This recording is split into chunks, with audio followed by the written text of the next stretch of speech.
Hey all, this is Dr. Eric Fields. So today's video is about measuring your food dependency issue. You actually can measure it. I'm talking quantitatively. Do you ever wonder why after a diet or a significant amount of weight loss, you just kind of float back up to a very similar weight where you were at before, or maybe just slightly higher? So for me, the number was always 260. And it always seemed very curious to me, like, why that number? What does that have to do with anything? It's almost like in my mind, I have this set point of 260. 260 is not where I want to be. And so that's where I was before my first weight loss journey. And if you remember, in the video about my story, I was very successful in getting all the way down to 200 pounds and losing 60 pounds of weight, but I didn't maintain it for very long. And then the second time around, I was back at 260, and I got down at one point to about 190, which was just, for bragging rights to have a six-pack that summer, nothing more. And then I maintained around 200 pounds for a long period of time, which really was like my ideal weight.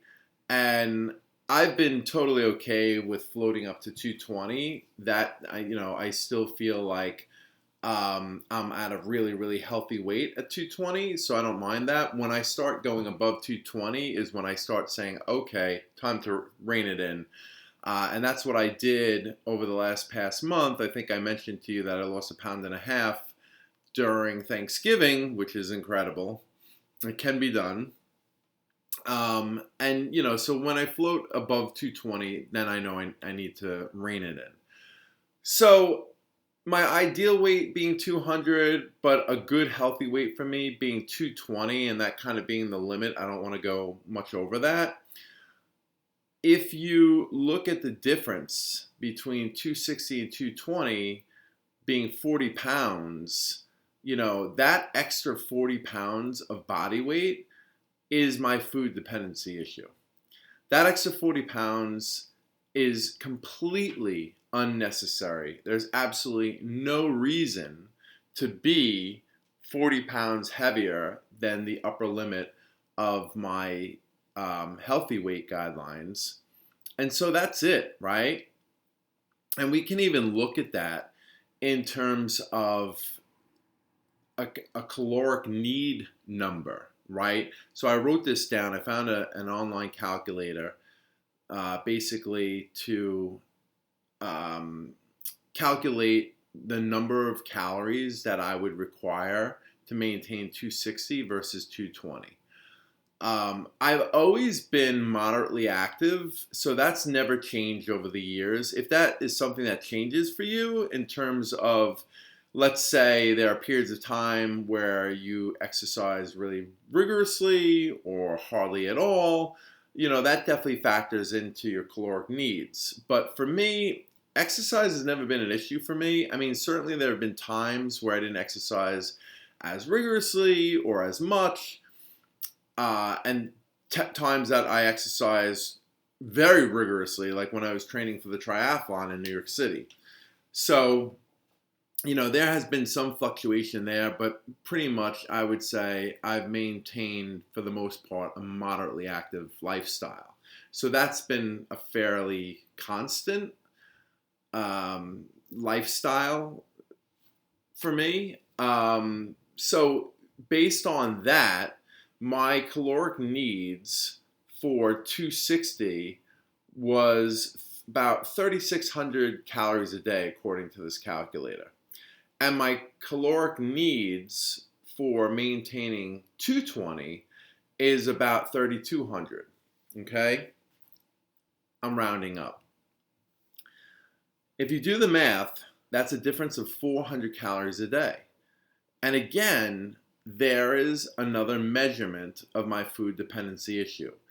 400 extra calories a day when I'm giving in to my food dependency issue.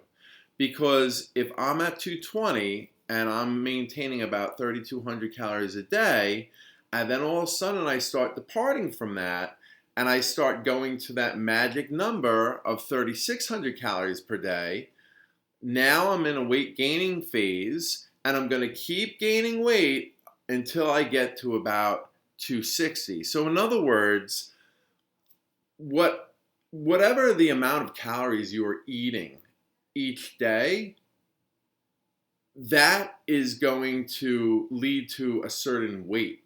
And once you get to that weight, those calories will now be what are required to maintain that weight. So in other words, let's say you're eating 4,000 calories a day and your maintenance is only 3,000. That's 1,000 calories extra a day. You're not going to gain weight forever, because eventually you're going to get to a weight where 4,000 calories a day is maintenance for you. And that might be like, 300 plus pounds. This is one way of looking at your food dependency issue. If you're a math person, I like math. I do, because I'm a numbers guy, and I'm far from a mathematician. I definitely wouldn't say I'm very good at math, but I like math because it's very exact and precise, and that's just my personality. Mm-hmm. And so for me, it's really neat to kind of look at these numbers and say, well, there's your food dependency issue, right? From 220 to 260, it's 40 pounds. But more importantly, what gets me to 260 is eating 3,600 calories a day, an extra 400 calories per day. That's what ultimately gets me to 260. When I start eating like that, I'm going to get to 260. So it's really interesting to think about, like, why the extra 400 calories a day? What's the meaning behind that?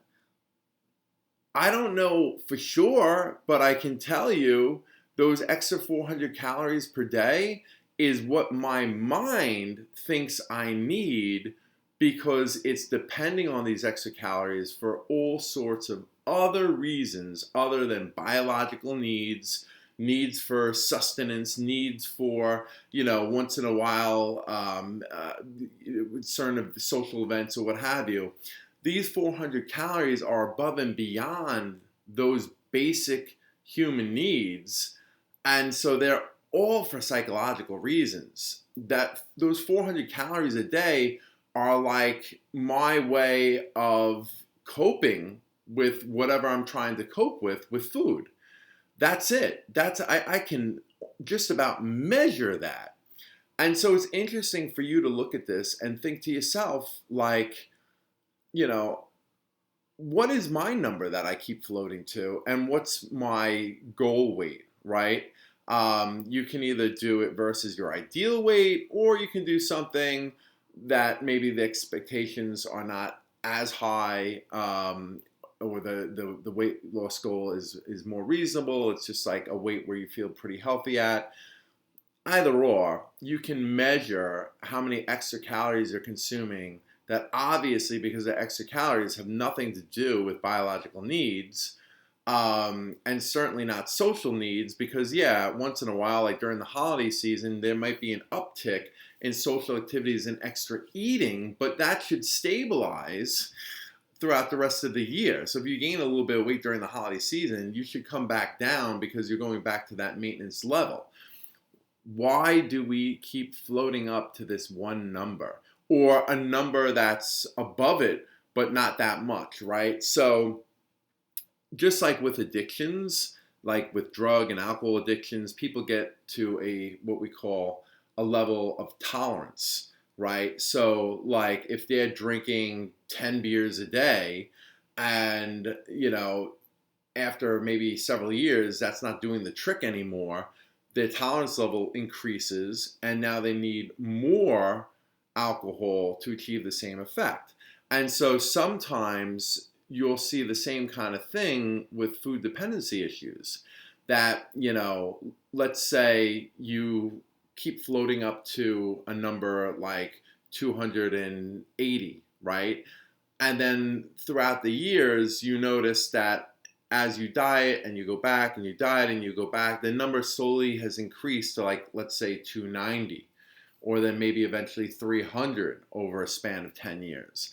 It's not drastically different from that 280 number, but it has increased because of this idea of tolerance. This is what I believe, that, the extra whatever calories they are that you're consuming every day didn't do the trick after a while, and now you need a little more, but not a whole lot more. We still are not that far from that original number.